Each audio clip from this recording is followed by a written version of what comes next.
let's make it a bit more clear. Let me, as an AI tech person, come up to your father and say, I have this awesome robotic surgery product. It can do surgery much better than you ever can, and now you should start using it. Why don't you? But let me make the situation a little bit more tricky. Okay. Because if I think that's hard enough. By the way. No. Because if my father got engaged with a good tech person, it's about then him convincing selling to my father, and then my father would be on board from the beginning, and maybe together with this tech person engage and build the project. But I make it even worse. The boss of my father is saying they have a really cool AI system they use in Karolinska, and tomorrow you should start using it. Okay. So he's not even it is not his baby. That's what I'm saying. Like, one part is, how do you change when it's your baby, and then it's my father who needs to drive maybe the change. I like this and I want to change it in organization, but typically my father got it because Karolinska does it.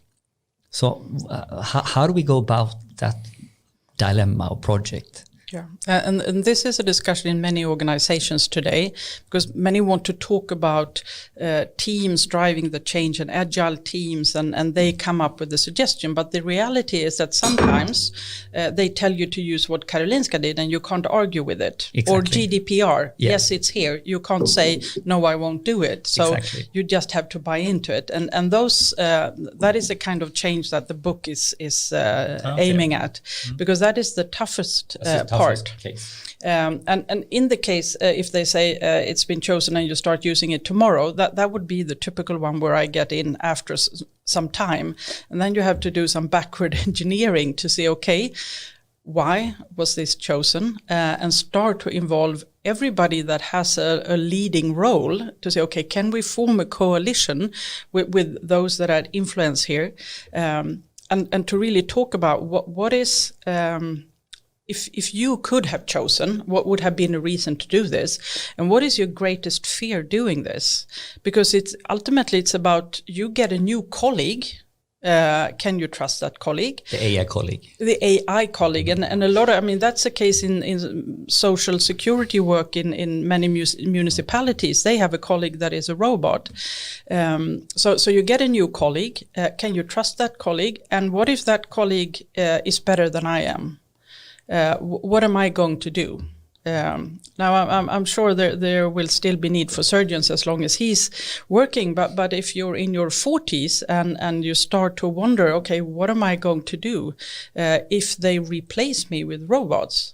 And many times, okay, but then the robot can do some things and you can focus on developing and doing other parts. And if your father is a bit like you, he would probably buy into that. But those that don't, that are really held back by fear. So backward engineering is really about, okay, what do we don't want to do to explain to people what are the situation going forward? If they have a colleague, what would their work look like? What's your father's work in 1 year, in 2 years? What does his work day look like? So let's break down like the mechanisms here. So basically we're trying to understand, help me now. What is the change? What is the change all about? To take whatever we are taking fluffy now. We are not talking fluffy. What change is a little bit like concretely, Dad. How did you do this procedure before, and how is the best way to do it now with this augmented approach? To really be concrete on that. This is to really uncover all the bullshit, all the hype, down to what is the concrete difference in ways of working. This is one. But is that really what you recommend, or how would you go about doing this? This is one component. That's one layer of it. Yes. Then you have the top layer. Okay, now that you need to change the way you work, and with training that could be done if you have a motivation for it.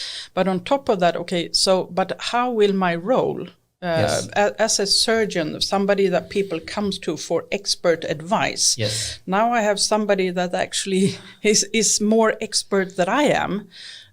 What will my role look like? What's going to be in that role? So when I do my surgery, this process will change, but also my role will change. What is that going to look like to really envision what that will be going forward?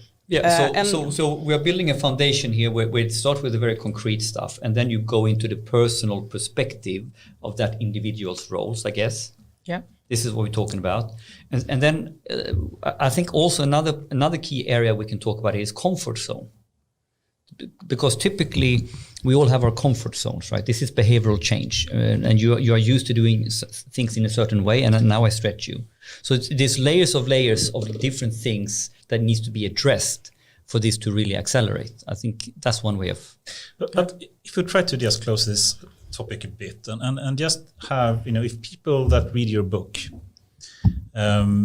want to know, or people that should read your book rather, what kind of advice, if you were to summarize it very briefly, could that be?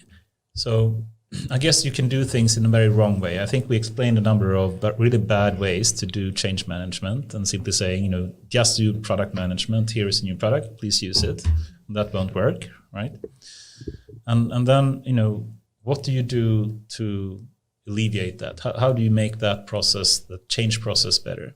If you were to try to just, in 3 bullet points or something, try to summarize, what can you do to improve that? How would you summarize that?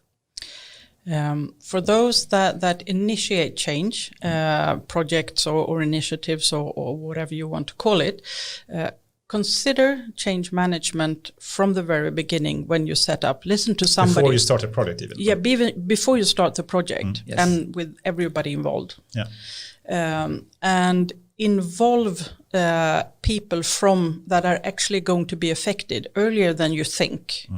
Many organizations, they want to have the perfect solution and all the answers before they start communicating, which means that people, they don't even have the last kilometer. They're this close and now it's happening. So they can't really digest it. So take it into consideration, involve people earlier than you think, and then keep going. Because even if you did a lot of good things and you follow the book, not everybody will be there when you thought. You will have to continue to have some perseverance, go through with it. Many people that are creative and find new things, they also lose interest a bit early. So before the project is ready, they found something new. Right. So that is for the sponsors for a change, to hold on to them for dear life throughout and to stay there until you actually have the return on investment. Because if somebody like your father, if they have had several projects like this at the hospital, and they know that they never go all the way, and sometimes they end early or it's changed along the way, you don't engage. People don't engage. So you have to be very clear on, okay, why is this change going to be different?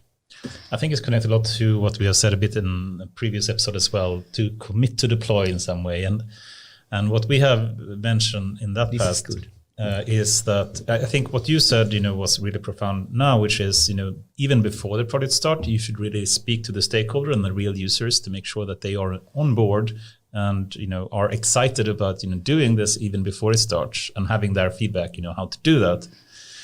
But then also not to just build a prototype and stop there and say, now I'm going to move on to the next thing. And to really be able to move the prototype into production and being able to have that integrated properly into the business processes that you have is something that I think a lot, especially in AI, people are missing.